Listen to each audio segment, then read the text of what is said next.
Welcome to Joy of the Hang. I'm your host, Sharon Stevenson.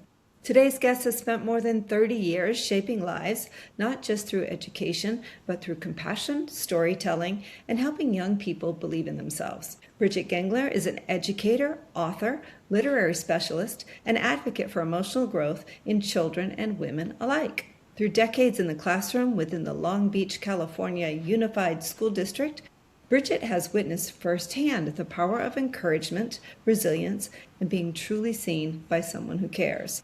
She's the author of the children's books Hold Your Head Up and Walk with Grace, You Have a Story to Tell, and her newest upcoming release, You Can Do Anything. Books inspired by the emotional and social challenges students face every day. But this conversation goes beyond education. Today we're talking about storytelling, confidence, emotional wellness, what children really need from adults, and the quiet but powerful impact teachers have on generations of lives. Bridget, welcome to Joy of the Hang. Thank you, Sharon. Thanks for having me this morning. So after more than 30 years in education, what first called you to become a teacher? I think that teaching was never something that I ever wanted to do. It wasn't something like a passion that I had since I was little. It really happened in the middle of my university work, where I started working with children and I started tutoring. I became passionate about it and really realized that that was something that I wanted to do and began working with children. There was something about teaching them, seeing them thrive and flourish that I really enjoyed. And that's kind of where that spark came from. And then my path somewhat changed after that. I know it's amazing watching them light up after they get it, right? Oh my gosh, I did that. I helped them do that. Yeah. So when you look back over your career, what has changed most dramatically in students emotionally and socially? Well, I think really one of the turning points was when COVID hit and there was a lot of social emotional that we had to deal with kids, the fear, the anxiety that it brought on. I think I saw a big change during that time especially. And I also saw a focus change within education, where I saw that social emotional piece really being something that was encouraged and asked us as educators to really implement within the classroom. It's something that I've always done. I always have felt that that was an important piece in in my teaching and in the classroom. I really believe you need to teach to the whole child, and that social emotional piece is key because children bring in a lot of things with them, fears, anxieties, things that they bring from home into the classroom, and sometimes that can affect their learning. And so it's really trying to figure out how to hone in on that and be able to help them be successful with their learning so that they grow as learners and as people. So I really saw a shift during that time. I think that's where I saw the biggest shift. What age group do you teach? Elementary, I've taught 2nd through 5th. Currently, I'm in a position where I work with teachers and students in all K through 5. Next year, I'll be going back into the classroom into 3rd grade, but I've been focused on, in my 30 years, 2nd grade through 5th grade has been the main focus. So you mentioned earlier that you taught or you studied Spanish. Do you just teach Spanish now, or do you teach the whole class? No, I don't teach Spanish. When I originally started teaching, that was at the time with bilingual education. And so I did teach in Spanish. And then when I moved to different school, I went just to a regular general education in English. So for the listeners who aren't familiar with Long Beach, have you always taught in the same school district? Yes. So 31 years in Long Beach. Tell me a little bit about Long Beach, because I don't know the difference. It's one of the biggest urban school districts in California. I want to say it might be in the 3rd. We have a huge demographic. There's just different, all different areas. There are schools currently that have dual immersion programs, as well as schools that just regular, just general education programs. We have classes that are in the elementary level and even extending it to middle school and high school, but it changes a little bit, that are called collaborative co-teaching classes, where there is a third of the students have IEPs, and the rest of the students are general ed students, and there's 2 teachers in the classroom. And I taught that for 3 years with a co-teacher, which was a great experience, being able to work alongside a partner through the whole school year and working with children with all abilities. So there's been a lot of things that I've learned working in a big school district. Our district is always one that's trying to get up front with professional development and curriculum. We have a big curriculum department that really plans and facilitates all of the units and all of the standards. And it's been a great district to work for the 31 years. That's why I've never left. Yeah, and I can imagine, like, when I think about teaching now, I think about there's so much politics involved in teaching that you've probably seen it of all being in the system for so long. I'm curious, like, with the school shootings, and there's just so much that's happening that parents and kids now need to be concerned with. Have you seen a rise in homeschooling? Have you seen a rise in even security within schools? I mean, what's the climate like for children now?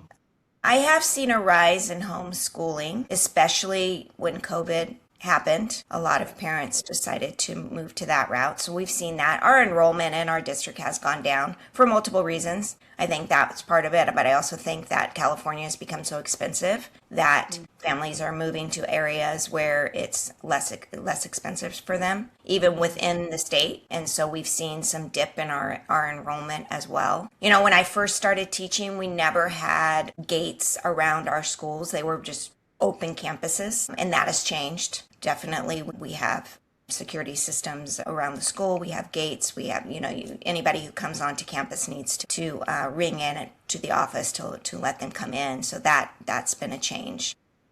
Yeah. Yeah, because 30 years ago, you could just walk right onto the campus. Right. I know. COVID really obviously saw a shift. The new math when my kids were in school, that was a whole other thing. I think we threw that out the window. I don't know, did we? Did it come and go, the new math? Or is it still No, there? it's still there. It's still there. We in our district, we're doing a big shift with math as well and really trying to make it more inquiry based. And there's a lot of good and positives to it, but it's hard for parents, especially when you learned it a different way. Right. Yeah. It's difficult, yes. Like, From a parent's point of view, I see that completely because I saw it too with my children. Yeah. yeah. I'm like, what is this all of a sudden?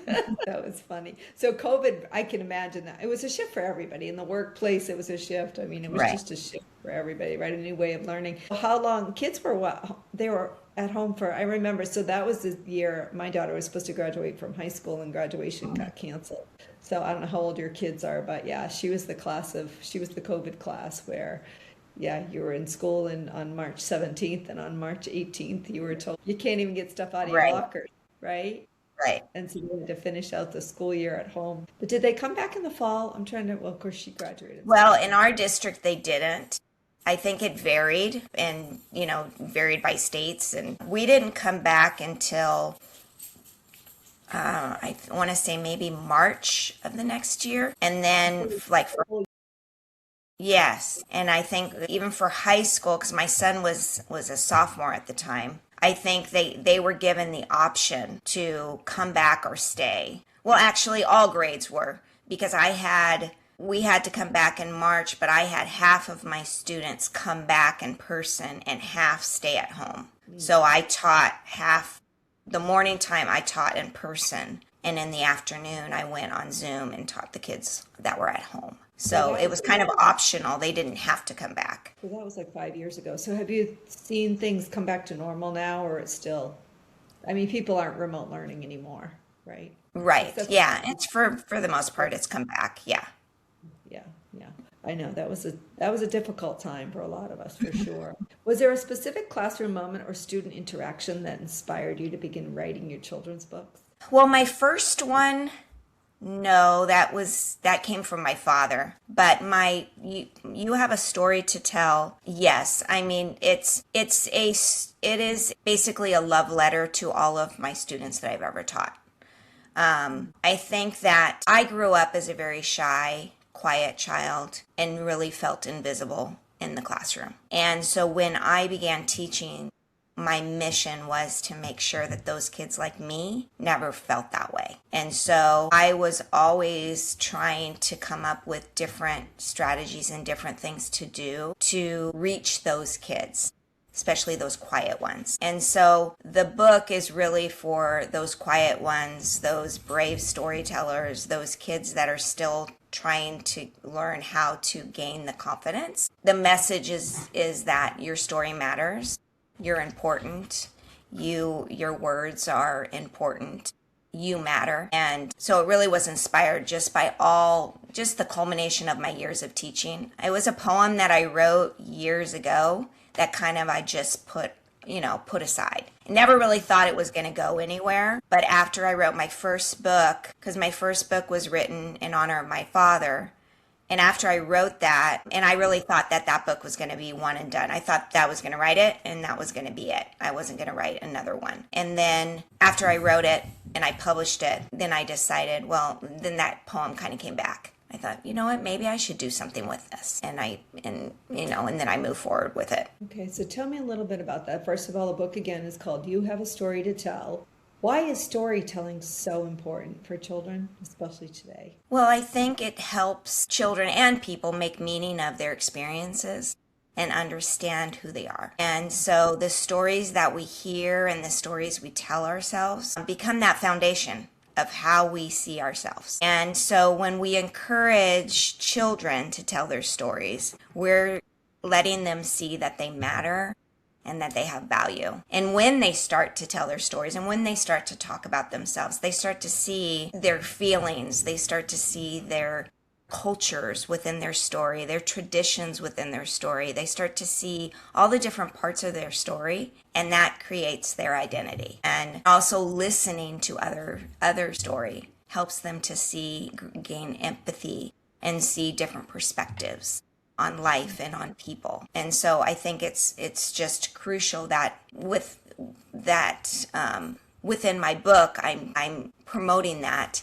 trying to empower them to do that so that they can see that they do have importance, and all the things that they do throughout their life connect together to create their story. And I think that and another message, and one thing I loved when I talked to teachers who share the book in class, and one of my former colleagues shared it with her class, and she talked to them about how your story is always changing and that it doesn't stay the same, and as we grow and as we move forward through life, through our challenges, failures, things that happen in our life, the good things, the bad things, everything, our story evolves. And it creates who we are. And I think that that's also an important message for them to be able to see. And I think it also, when they are sharing their story, when they realize that, oh, wait, my words matter, I matter, then it also builds the confidence. Right. And helps them to want to share more and be more of who they are. So you're seeing even children under 10 are struggling with confidence, anxiety, loneliness, feeling unseen. You're seeing all of that, even as early years. Wow. Yes. That's fascinating to me that it starts so early, right? Because oftentimes you think it doesn't start until middle school and high school when you start to get bullied and things are changing with your body and you're having these different feelings. And so it's sad to me that it happens so much earlier, right? And it becomes part of who we are, I think. Right. Yeah. Years. Yeah. What signs do educators notice that parents sometimes miss with kids? I think that sometimes when it may just be a real subtle thing when they come in to school. Sometimes I will notice that a child is not quite feeling right that day. And it might be missed by the parent in the sense that they come in and something's off. And it could be that something happened on the playground that morning, something happened the day before, and it may not have been shared with their parent. And so I think the communication that we have with parents is essential. And we need to make sure that we are communicating and talking to parents and realize that we're all on the same team. and we're working towards the best interest of their children. I think academically, sometimes it's missed, things that a teacher might see from the perspective of instruction and what we're teaching, because a parent might not be aware of it, whether it's in reading or math or in a subject. We, as a teacher, might see those things that the student's struggling with that the parent might not be able to identify. But I think the key is that we need to make sure that we're communicating that with the parent so that they can also help them. Yeah.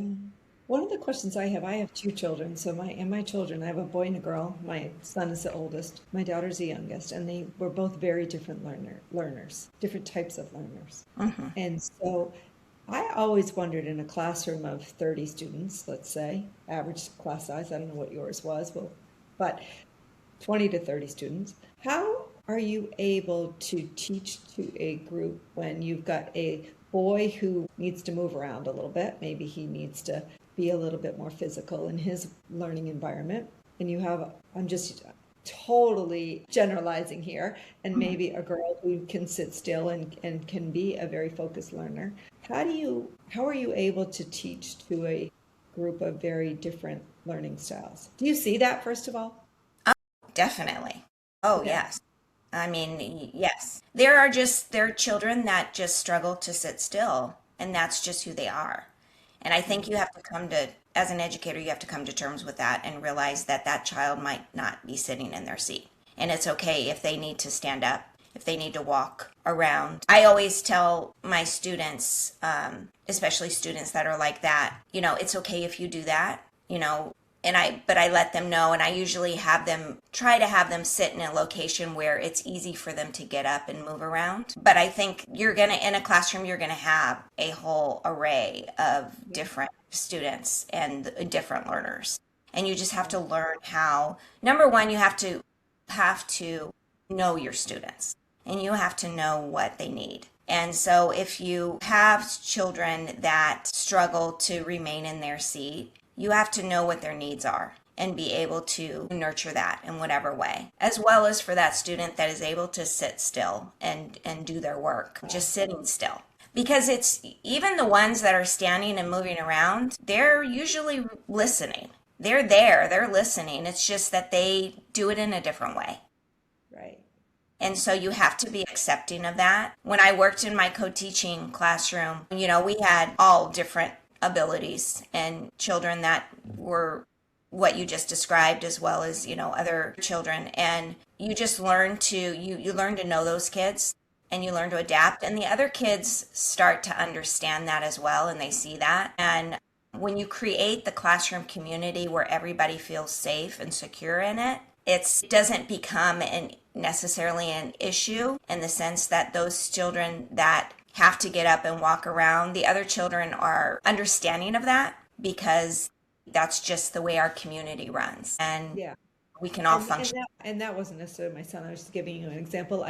With him, he was more he he needed structure. So Mhm. by third and fourth grade, when they had the co-teaching and he had to change classrooms, that was difficult for him. So there was a time when, like, we really had a hard time with school for him, because he was like, I just want to be with the one teacher for the full day. And then the teachers didn't change classrooms. The children physically all had to move to a different classroom. But anyway, that was a struggle for him. And he tends to be a more introverted personality. So really did need structure. Whereas my daughter is very gregarious and gets along with everyone and Mhm. does whatever, right? But my son just needed to be very focused. So I just found it different. And they were, of course, labeling a lot of the boys with ADHD. And it was interesting in the middle school. I talked to the principal, and she was like, there's special classrooms, and the classrooms were all boys that had, I guess, anxiety. I guess I would call it a little bit of anxiety. And I thought, well, this is interesting. I said, have you ever really been curious about that? Like, why is that we're having to create a special classroom for our boys? What's going on? Right? So anyway, I was very curious about it. They didn't get curious. They just kind of were like, they need to be over here. So I don't know. Have you ever come across that? And how did you handle all that? if you did. I know there's a lot of ADHD nowadays. I don't know if it's still a thing. It was a big thing back then that people, they medicate the kids. And so I don't know. Have you Yeah, seen that? yes, I Yeah. mean, I've taught children with ADHD. I truly believe I don't advocate for that in any way, shape, or form. I think it's really the parents' decision on what they want to do if they want to give their child the medication. My view as a teacher is this child comes into my room. I'm going to figure out with the best of my abilities how to teach this child and do what I can to make sure that this child thrives. Right. Yeah. But they were often the ones that were on the IEP, right? I mean, they were Right. often the ones that need a special assistance. So I am familiar with the term. For our listeners that aren't, what does IEP stand for? Individualized education plan. So, a child that has some diagnosis, some learning disability, would have an individual education plan. So basically, And it could even be if it was just, speech, if they go to in-house speech services. Yes. so your work feels deeply rooted in encouragement and emotional resilience. Why do children need affirmation now more than ever? I think we live in a world where there's a lot going on everywhere. And, there's the screens and the all the extra things that kids are exposed to. And I think that they can get kind of caught up in that world and not really see who they are, and they struggle with trying to find their identity within this world. And I think it's important that we are there to see them and hear them and encourage them.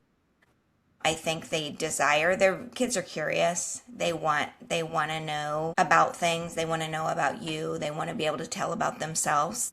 And I think that we need to be able to encourage that and share that with them and tell them that they're important and that they matter.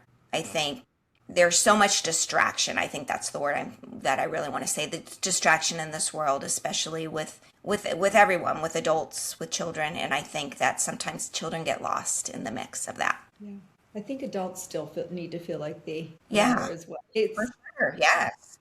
carry with us through our Uh-huh. life, right? Yes. How can parents better support their children socially and emotionally at home? I think really taking the time to sit and have conversations and connect. I think that's so key and important, especially again in this world of distraction and busyness. And there's so much, especially in some, there's so many activities that kids are in nowadays that they're so busy that sometimes we don't take the time to just sit and connect and have conversations. And not just surface conversations, but those deep conversations, those conversations where you really ask a question where, how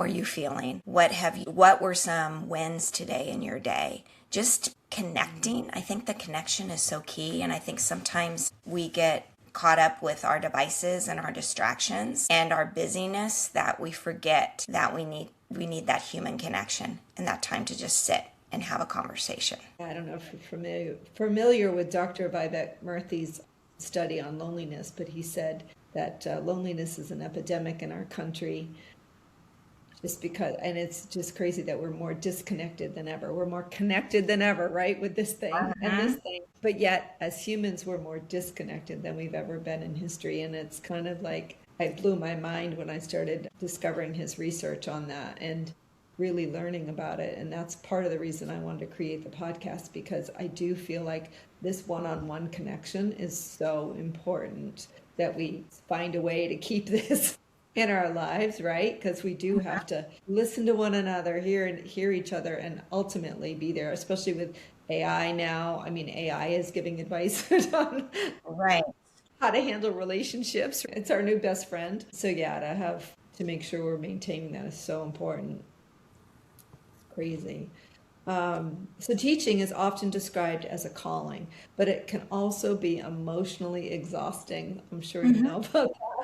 What has teaching taught you about humanity? It's just I think that the empathy and compassion that I've gained from being a teacher and working with children and working with all different adults as well, has really been key to my own story and how I've grown as a person. I realized that everybody, just going back to my whole theme of story, everybody has a story. Everybody has a path that they're taking, and they're all different. And we have to honor that, and we have to honor our failures and our challenges that come along with everything, and that we have to allow grace when, especially with other people, we see that there might be things that are hard or challenging. I've just learned that we're all evolving and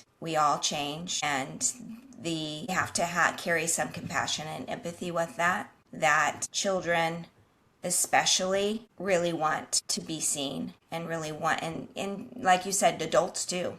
I mean, I'm walking a path in my story right now where it's hard sometimes to feel like I'm being seen. And so I think that we just have to remember that everybody's carrying something and carrying some sort of story with them, the good and the bad. And we have to be encouraging and empathetic and compassionate towards that, because everybody has their own story that they have. No, we were just talking about that this weekend with another friend, that you know what, you just don't know, you don't know what people, what their history is, you don't know what their burdens are, you don't know what they've been through. So yeah, I love the word you used earlier, to treat people with grace and understand that everybody, like you said, you don't get through this life without going through challenges. So knowing that that is a chapter, it's not your entire story, right?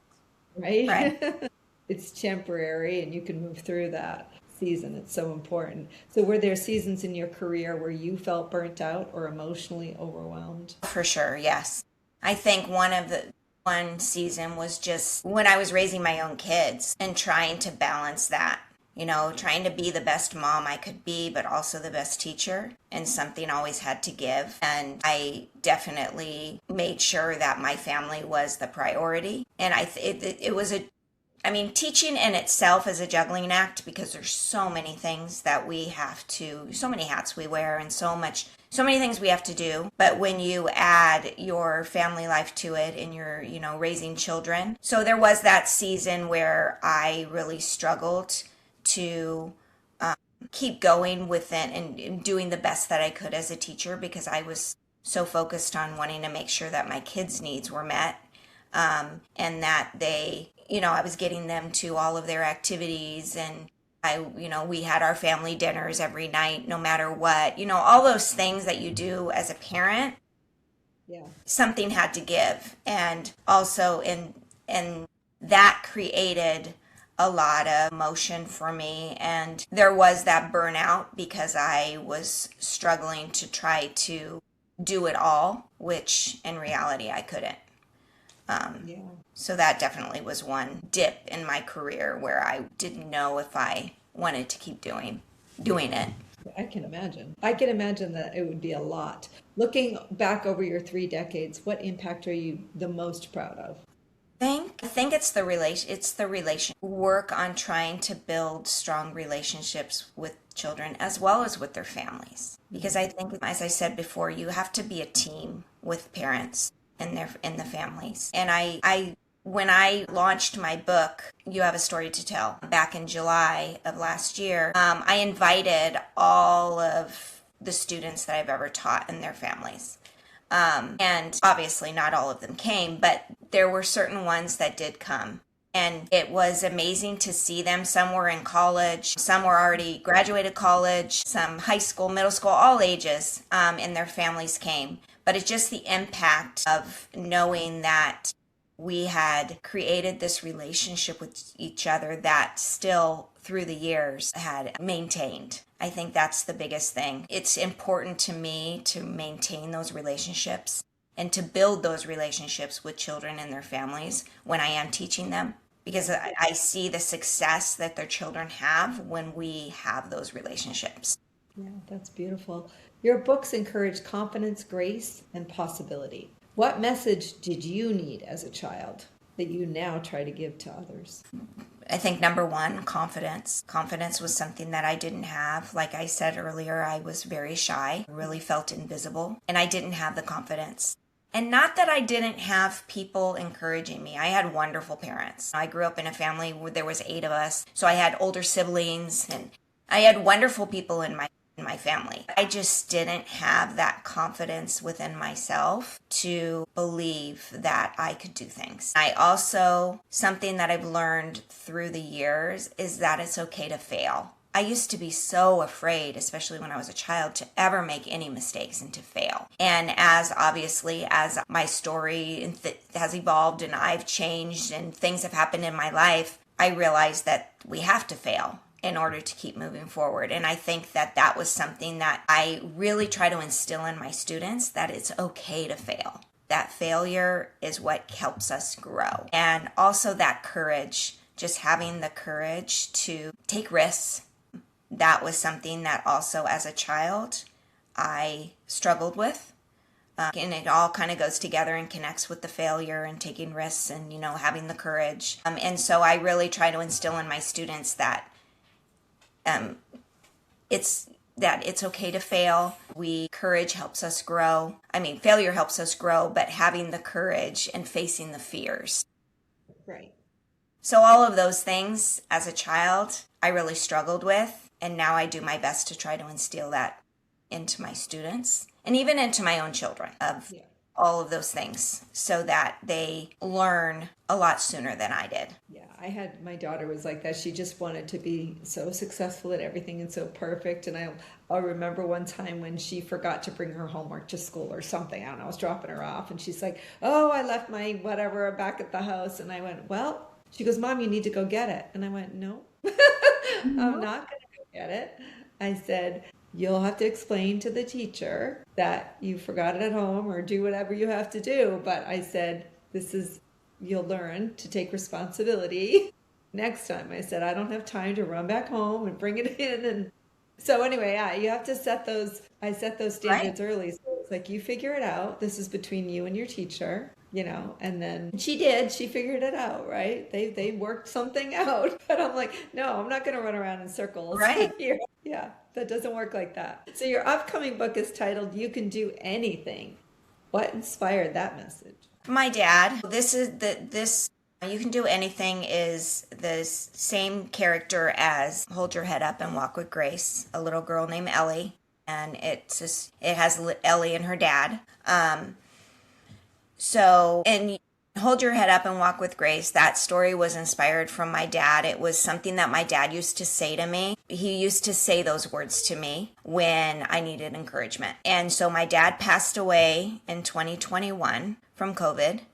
And he was a writer himself. He was a poet. He had manuscripts of poems that he tried to get published back in the 70s and in the 80s and never, was always rejected. So I promised him that I would fulfill our dream of publishing something. And so I wrote that first book in honor of him. Ellie is the little girl who, is based on me and her dad.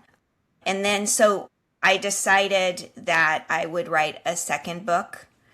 And my dad used to say to us, you can do anything you put your mind to. And so I took those words, you can do anything, and created this book with it's basically Ellie and her dad is encouraging her when she's struggling, that she can do anything. And so it was inspired by my father. I just have a whole list of all the things. When my brothers and sisters and I sat down, after our dad passed, we kind of wrote down all the messages and all the things our dad used to tell us. So I just have the long list of different phrases and things that he used to tell us. And so that book, as well as Hold Your Head Up and Walk with Grace, kind of were things that my dad used to say. That's a beautiful tribute to your father. Yeah.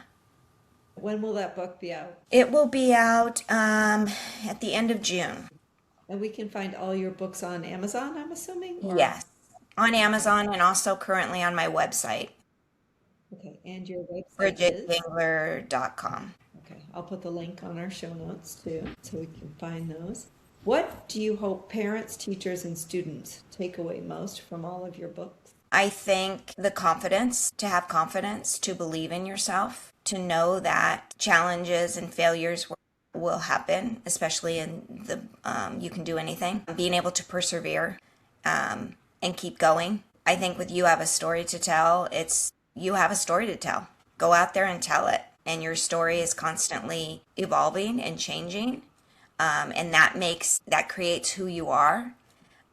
Be proud of that. Be proud of who you are. If every child truly believed they mattered and had a story worth telling, how do you think the world would change? I think there would be a lot more beauty and confidence and connection. I think if we all were able to sit and share with each other and tell our stories and be able to do it without fear, I think it would create a lot of more connection with people. I mean, to me, I just envision how beautiful that would be if people just sitting together and talking and connecting and having a conversation, putting away the devices and just being present with each other. I think presence is what I think about in connection. Do you think people don't share their stories because of fear of judgment? True. Yeah. You don't want to be judged. You don't want people to think bad of you. I mean, I know I've been guilty of that. It took me a long time to get to this point where I can be right here talking to you, and doing this. I mean, 20 years ago, I would have never thought to have, being interviewed and being on video, you know, even 10 years ago. Well, I think, yeah, it's judgment. In some cases, there's shame, Right. Yes. right? I think in some cases, there's no lack of confidence, insecurity, all of those things Hmm. make you fearful of being authentic. Right. And, I think a lot of times too, you don't think anybody else can understand your experience. Hmm. And so you don't want to be vulnerable. A lot of times in my case, you feel like, okay, if I share my truth and, that could cause people to run away if I share my truth or, can I really trust that person with my truth to hold, Right. you know, space for that where they're not going to make it look bad or post something horrible on social media, right? Right. Like all of those things when you're really able to reveal your pain or your purpose or whatever it is, Right. you really have to be in a safe place to do Hmm. that. And I think a lot of us don't feel safe to share, right? Right. So yeah, I mean, so many people, especially when you're younger, I think will use a lot of that against you as a weapon and weaponize your words. So you learn that early on that, I thought this person was my friend, Hmm. especially in elementary school. I'm going back to Right. elementary school where, wait, I thought Susie was my friend, and now she's telling, Bethany Right. all about the boy that I was with the other day. You know what I mean? And all of a Hmm. sudden it becomes a really unsafe thing to share openly. So, yeah. Yes, I definitely think that that's true. I think there's a lot you have to be very vulnerable and you just don't know how that's going to be accepted. So that's hard. That's Right. definitely Finding your safe space and your trusted right. Hmm. allies. Yeah. Yeah. People that have your back. And even now, I mean, it's again, like you said, it changes through every season and you have to, I'm always very guarded in the beginning. Like you said, like I wouldn't have done this 20 years ago either, probably. Although I did major in journalism and always wanted to. I don't know that I still get nervous when I have to stand up on a stage and put myself out there. But yeah, it's an interesting journey we're all on. Anyway, we're going to get into something I call the last word. So we're going to Okay. close just one sentence for each. And the first question is, what is one thing every child deserves to hear? You matter. Number two, what does belonging feel like to you? Belonging feels like comfort, safety, and love. So, number three, who is a teacher who changed your life? A teacher who changed my life was Mr. Sixth grade sixth grade homeroom teacher. How did he change your life? I need to know more. Okay. Mr. Toon was, okay, so I've already told you that, I was very shy, felt very invisible. It was 6th grade. I had tried out for cheer with my best friend and a whole group of girls. I didn't make it to the second round. All the other girls did. It got announced on the intercom, congratulating all the girls who made it. All their names were listed. Of course, my name wasn't there. I was sitting in Mr. Toon's class, and after it was over, he looked out to all of us and said, "And congratulations, Bridget, for trying your best and working really hard." And I think that was the first time, really, truly, that I really felt seen. And I actually wrote him a letter. I started doing these gratitude letters, I don't know, back, I think, in 2021 maybe. And I had a whole list of people that I wrote gratitude letters to. And he was the first person. I found him and I wrote him a letter to thank him for that. So yeah, I will always remember Mr. Toon. He was wonderful. First person that ever made me feel completely seen. Did he know that before 2021? He didn't. No, he didn't. Wow.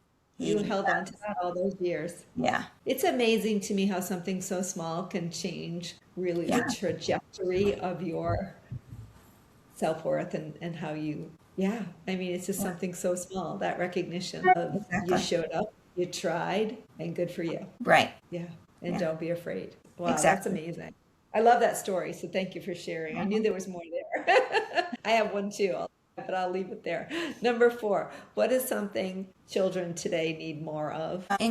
Children need more encouragement. So, number 5, what do you hope people remember about you long after you leave the classroom? That I hope people remember that I cared and that I believed in who they were and their story. Yeah, I think they will.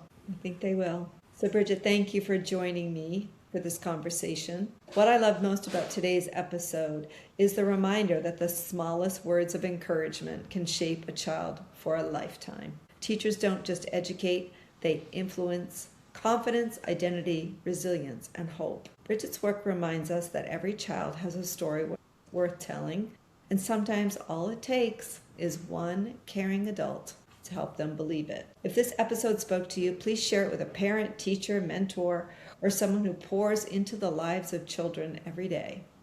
And if you're enjoying Joy of the Hang, I'd love for you to follow the podcast on Apple, Spotify, or YouTube. Leave a review and share the show with someone who needs more meaningful conversation and connection in their life. Until next time, reach out to someone you care about. Remind people they matter and take good care of yourself and the people around you. We'll see you next week on Joy of the Hang. Thank you, Bridget, for being with us. Thank you for having me. Enjoy your day. Bye. Bye.